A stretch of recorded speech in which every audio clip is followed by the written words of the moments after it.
Within weeks of 9/11, the Patriot Act was passed in the US with no congressional debate. It allowed unprecedented surveillance with minimal oversight over American citizens. The alternative the government suggested was responsibility for another terrorist attack. Sort of the laundry list of things that the intelligence community had wanted for many years.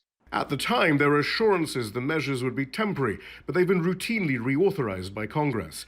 Yet mass surveillance proved ineffective, counterproductive, and the data was being used for purposes unrelated to terrorism.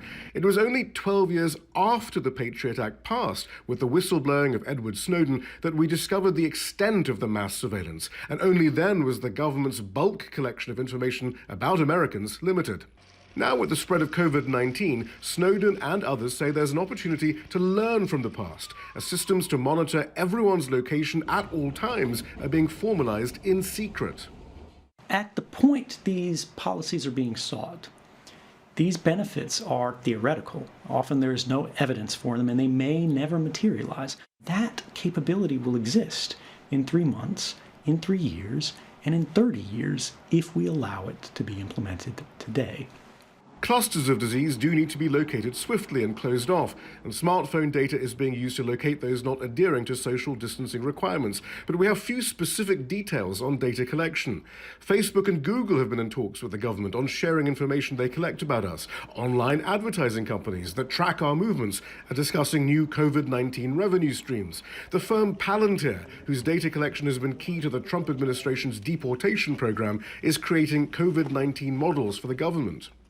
I think COVID washing is a good term for it. Essentially, companies are seeking to exploit this opportunity to launder their reputation and to set themselves up to normalize their techniques and to eventually profit from them.